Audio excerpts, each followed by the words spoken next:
Praise the lord. ఆత్మీయ జీవితాన్ని బలపరచుట కొరకు ఒక చిన్న మాట. మనం బైబిల్లో చూసినట్లయితే కీర్తనల గ్రంథం 48వ అధ్యాయం 14వ వచనంలో ఒక మాట ఈ విధంగా వ్రాయబడి ఉంది. ఏమని అంటే, ఈ దేవుడు సదాకాలం మనకు దేవుడై ఉన్నాడు, మరణము వరకు ఆయన మనలను నడిపించును.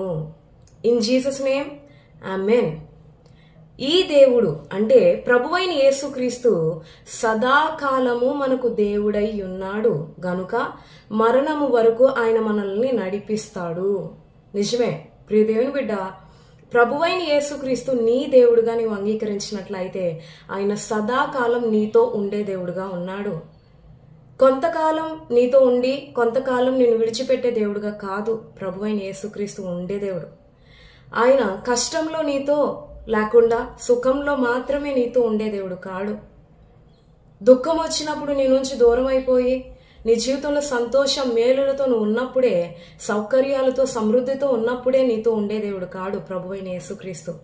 ఆయన సదాకాలము కష్టంలో అయినా దుఃఖంలో అయినా కన్నీటిలో అయినా ఎల్ల వేళలో ఎల్లప్పుడూ నీతో ఉండే దేవుడే ప్రభువైన యేసుక్రీస్తు.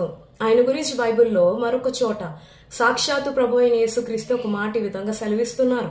ఏమని అంటే, మీరు మత్తయి సువార్త 28వ అధ్యాయం ఆఖరి వచనంలో చూసినట్లయితే అక్కడ దేవుడు అంటున్నాడు, ఇదిగో నేను యుగ సమాప్తి వరకు సదాకాలం మీతో కూడా ఉంటాను అంటున్నాడు. యుగం సమాప్తి వరకు, ఈ లోకం అంతమయ్యే వరకు ప్రభు మనకి తోడై ఉండే దేవుడుగా ఉన్నాడు. ప్రియ దేవుని బిడ్డ, నీ జీవితంలో నీవు కలిగి ఉన్న వారు నిన్ను విడిచిపెట్టారేమో, నాకు నా జీవితాంతం వీరు తోడుగా ఉంటారు అన్నవారు నీకు దూరం అయిపోయారేమో, నీ జీవితంలో కష్టం ఏర్పడినప్పుడు, నీ జీవితంలో నీ దగ్గర ఉన్న డబ్బు తొలగిపోయినప్పుడు నీకున్న వారిని నిన్ను విడిచిపెట్టి అవమానించారేమో. కానీ దేవుడైతే నీ దగ్గర డబ్బు లేకపోయినా, నీ జీవితంలో జ్ఞానం లేకపోయినా, నీ జీవితంలో పేరు ప్రఖ్యాతులు లేకపోయినా, ఉద్యోగం లేకపోయినా, ఏమీ లేకపోయినా ప్రభు అయితే నీతో అంటున్నాడు, సదాకాలం నీతో కూడా నేను ఉంటున్నాను, ఉండబోతున్నాను అని. కాబట్టి ప్రియ దేవుని బిడ్డ, ప్రభువుని ఆశ్రయించు. ఎందుకంటే మరణము వరకు ఆయన నన్ను నడిపించే దేవుడు.